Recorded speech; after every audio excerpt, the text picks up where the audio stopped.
लगता है मैं अंतरिक्ष की किसी बहुत बड़ी गुहा में अपनी संवेदना का सस्वर पाठ कर रहा हूँ और उसकी प्रतिध्वनि की प्रतीक्षा कर रहा हूँ, लेकिन जाप की ध्वनि अंतरिक्ष में विलीन होती जा रही है, पाठ की ध्वनि अंतरिक्ष में निरंतर विलीन होती जा रही है। इसमें कई कविताएं चंद्रमा और फूल को किए गए मेरे उद्बोधन हैं। ये उद्बोधन प्लेटोनिक प्रेम की छाया है, जो दिन प्रतिदिन कीचड़ में धंसते जा रहे संसार से प्रेम के अरूप सौंदर्य और पावनता के संरक्षण की गुहार लगा है।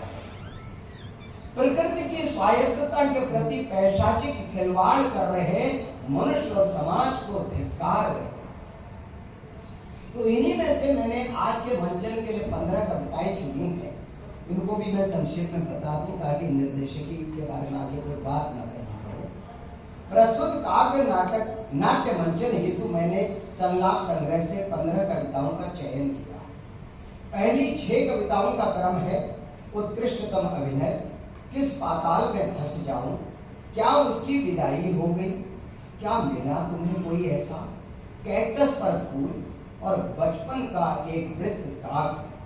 इन कविताओं में उन संवेदनाओं को उकेरा गया है जिनके फलस्वरूप मानव का मानव के साथ और प्रकृति के साथ आत्मिक संबंध स्थापित होता है, जिनके अभाव में मानव का वैयक्तिक और सामाजिक पतन तो होता ही है, प्रकृति के साथ ऐसा अनाचार भी हो जाता है जिससे पृथ्वी पर जीवन संकट में पड़ जाता है। अगली क्रमवार 9 कविताएं हैं। हमारा कहना लिखना, प्रकाश जीवी अंधकार, मानव ग्रहण, बड़ी दूर की बात है, सरस्वती घाटी की सभ्यता की तरह हमें यह जान लेना चाहिए, पितृ दिवस पर, भविष्य संदेश, और अंतिम कविता है हम विचित्रतम हैं सृष्टि।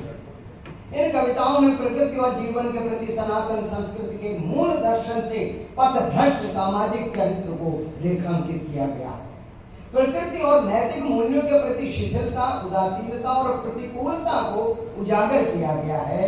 और प्रस्तुति की स्थापना में कविता के बारे में ऐसा वक्तव्य दिया गया है जो प्रस्तुति का ही अंग लगता है। एक कविता से दूसरी कविता में जाने के बीच भी छोटे छोटे वक्तव्यों के द्वारा सेतु बनाया गया है।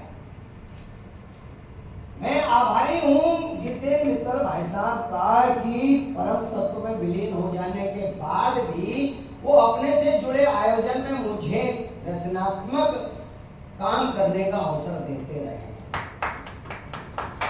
जितेंद्र मित्तल वो व्यक्तित्व रहे जिन्होंने लखनऊ की धरती पर पहली बार मुझे बाल नाट्य कार्यशाला के निर्देशन का अवसर दिया।